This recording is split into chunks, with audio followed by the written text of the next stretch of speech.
Go to bigmancomics.com for the best in action adventure entertainment. Hey guys, Gabe Eltaeb here from bigmancomics.com with yet another expert opinion. There's a lot of opinions on the internet, but there are not a lot of expert opinions. Why am I an expert? Oh, I don't know. Have you heard of Batman, Superman, Wonder Woman, Star Wars, Transformers? I was an artist for Disney and Warner Brothers, Marvel and DC Comics, and all the other companies. If you've heard of it, I've worked on it, and at the highest levels. As a comic book artist, writer, colorer, letterer, every you could think of, I've done it. This is an expert opinion. I'll give you the best ideas about storytelling and art. And today's topic is crowdfunding. The ultimate scam? I don't think so. I think crowdfunding is a great thing, and I think it's been a terrible thing for some creators and some not customers, I guess backers. But let's get into it. So, I worked for the big companies forever. Started off doing little things at Image Comics. I've worked for Dark Horse, IDW, like I said, Disney, Marvel. I've worked for DC, Warner Brothers. And I went independent 3 years ago. It was mid-October of 2021. I famously walked away from making woke garbage at DC Comics. I just couldn't in good conscience work on that stuff anymore because of some of the stuff they were asking me to do. But that's a whole other story we can cover another time.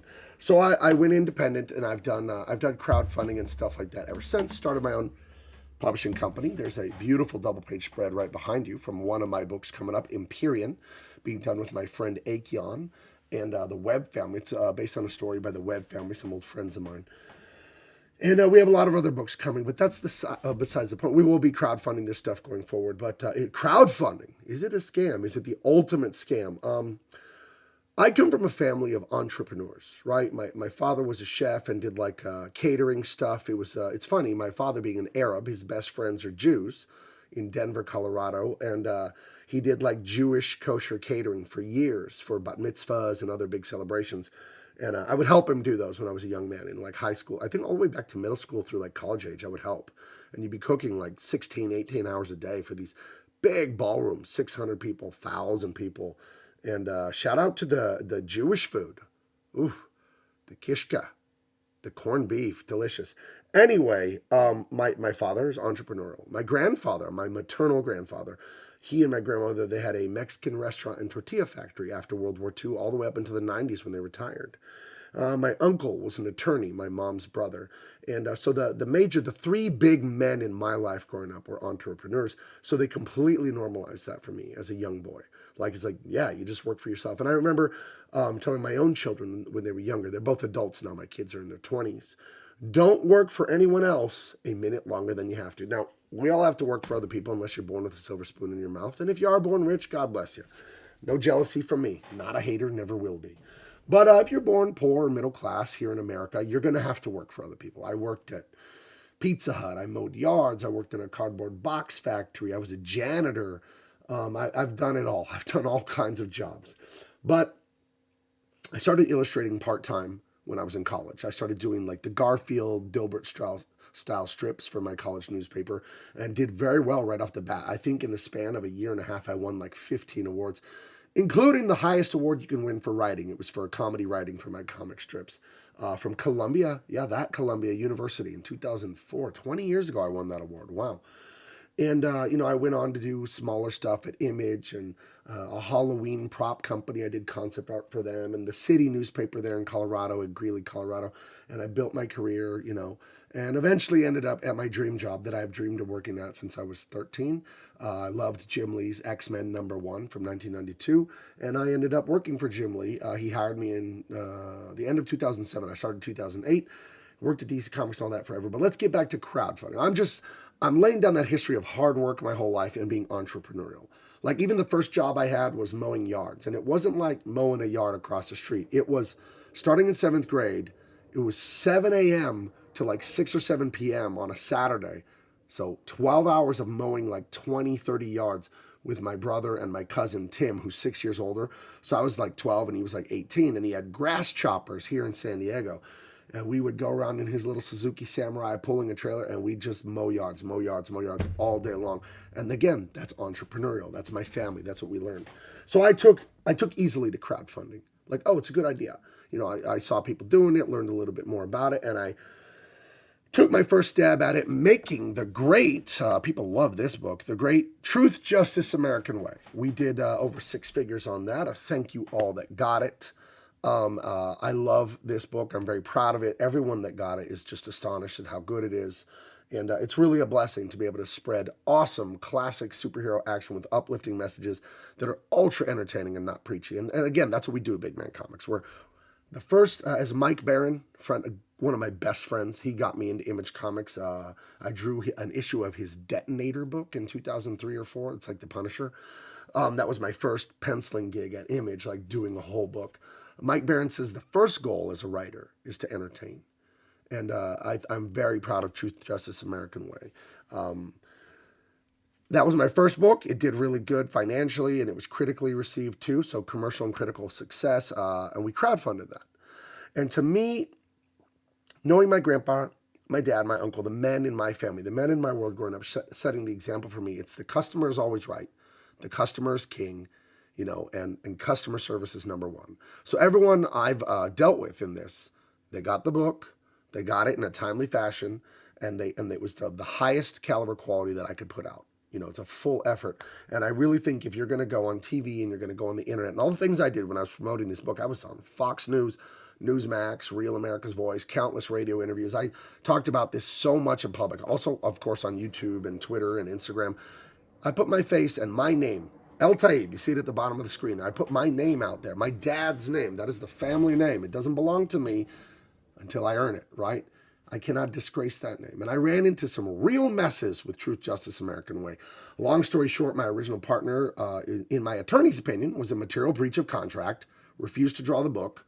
I had to take it upon myself to draw it and hire some other people to help me facilitate all of that with a layout artist and a guy to help me, Blonde, the great colorist Blonde, and had to get attorneys involved and all that. And by the time I was done shipping out Truth, Justice, American Way, I was negative $7,000 on what I had earned. I think I earned like 135 or 140, something like that.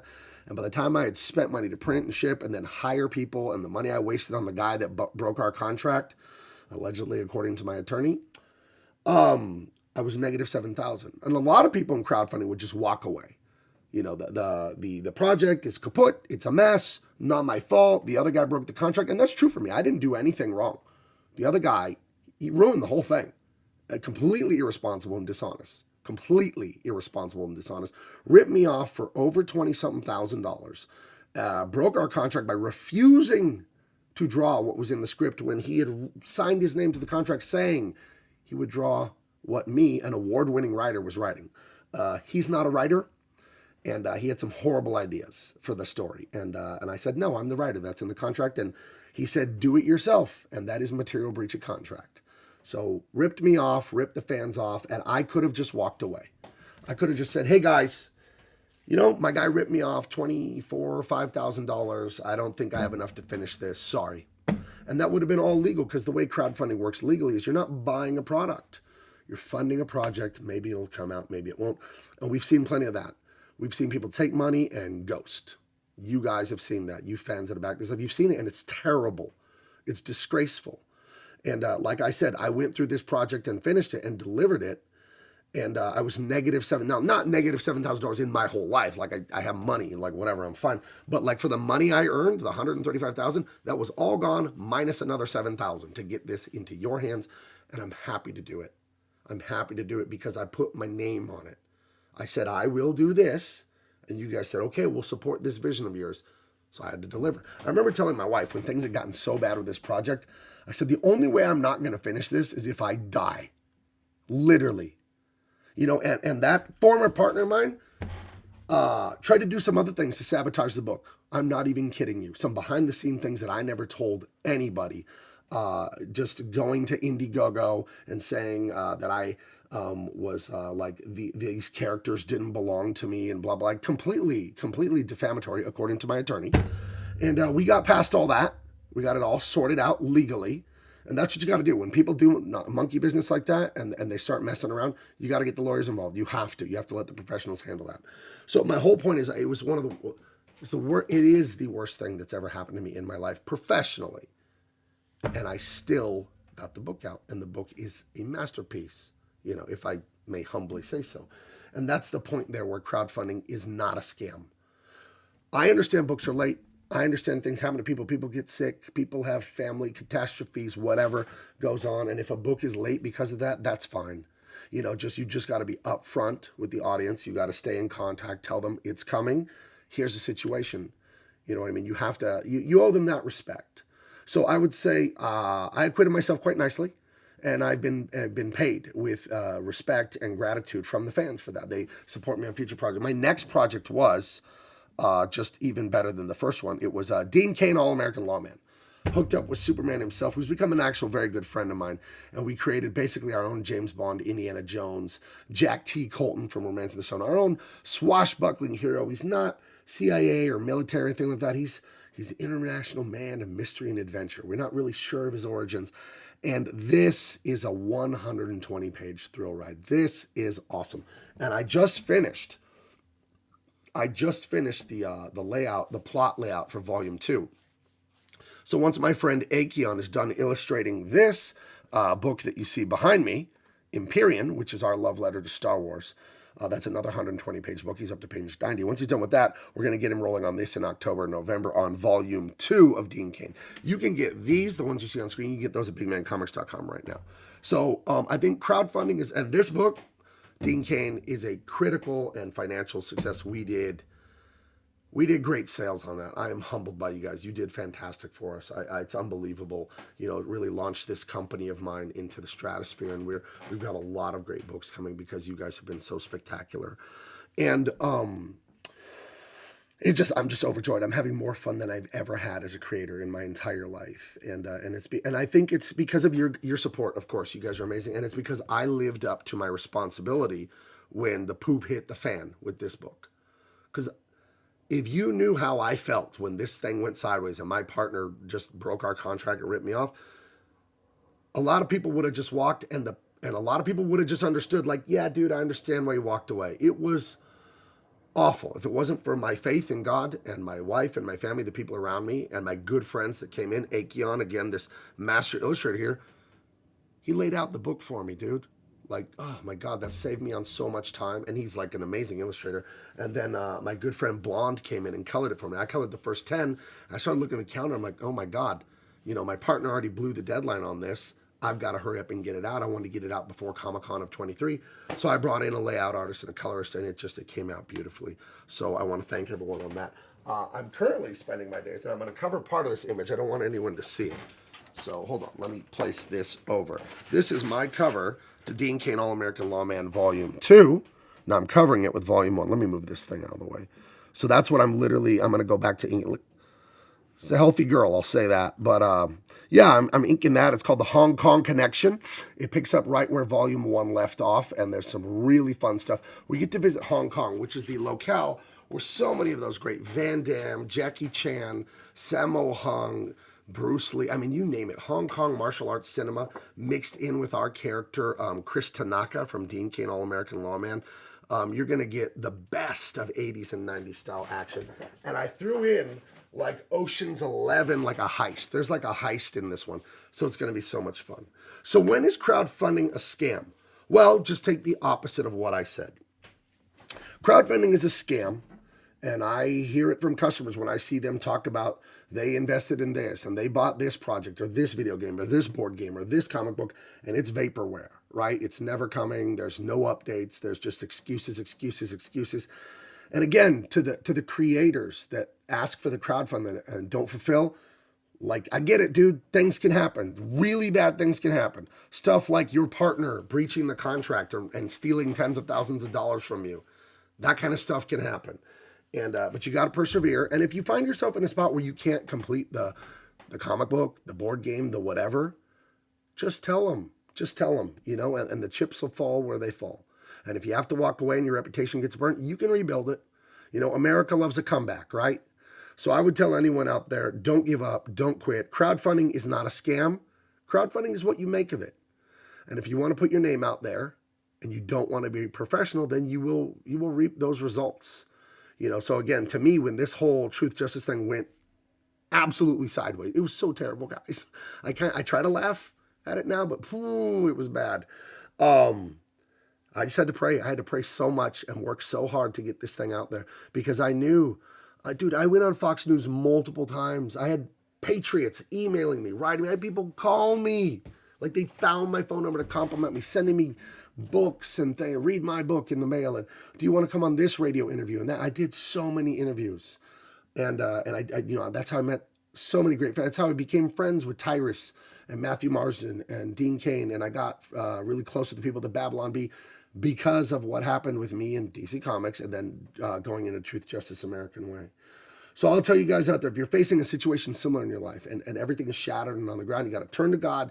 You got to plant your feet, put your head down, and just, sometimes in life, there's no way around. It's only through. So that's my expert opinion on this. Crowdfunding, it's only a scam if you want it to be one. You know, if it's a scam, that's intentional by the person doing it, and you know it. You know, if it quacks like a duck, it's a duck. And if it looks like a scam, it's a scam. So, you know, and what's the old saying? Fool me once, shame on you. Fool me twice, shame on me. So if you got burned, I've supported crowd funds and I felt like I've been scammed on a few of them. You know what I mean? Because I've supported some crowd funds. They took forever to come. And then by the time I got them, they were like, crap. And to me, that's a scam. Like, you didn't put your effort in this. And not naming names, won't do that. But yeah, it's a scam for the people that want it to be a scam. It's not a scam by accident, you know, but it never has to be. And I'll just say it one more time. If the crowdfunder takes the money, the project goes sideways, has a big problem, and they can't fulfill, all they got to do is tell the audience what happened. Here's what happened. I'm sorry. And then they can't fulfill. And that's not a scam. Life happens, dude. Projects get canceled and you just wipe the blood off your mouth and you regroup. So scam, that's willful. So if it's a scam, they're doing that crap to you on purpose. All right, guys, it is always a joy to talk to you. Make sure you hit the like. Make sure you subscribe. Follow me on X. I'm Big Man Comics on X. I am Gabe Eltaeb. You see the spelling there at the bottom. A little trick with my last name, since it's so unusual being an Arabic last name. It's Beetle, like the band, spelled backwards. And I'm Gabe Eltaeb everywhere on Facebook and Instagram and here on YouTube, of course. But I'm Big Man Comics, Gabe Eltaeb on Twitter X. So check all that out. Go to bigmancomics.com right now and get you one of the very last few. About 3 weeks ago, there were like 50, 60 copies of the Dean Cain book, Volume 1, first printing, signed editions. I think we only have E and F and Raw now, and I think A, B, and C are all gone, the signed ones. Go there and order that now. It's in stock. It ships fast. It ships very fast. Within a day or two, usually it ships, and you will get it quickly. Empyrean is coming. The Unstoppable Tyrus is coming. Dean Cain, All-American Lawman, Volume 2 is coming. And what else is coming? Oh, and Jericho Green and the Hammerheads. And we got more and more and more in the works. All right, guys. Crowdfunding, scam or not? I say no. All right. Talk to you later. Bye. Thank you for watching. Make sure to follow us on social media and go to bigmancomics.com.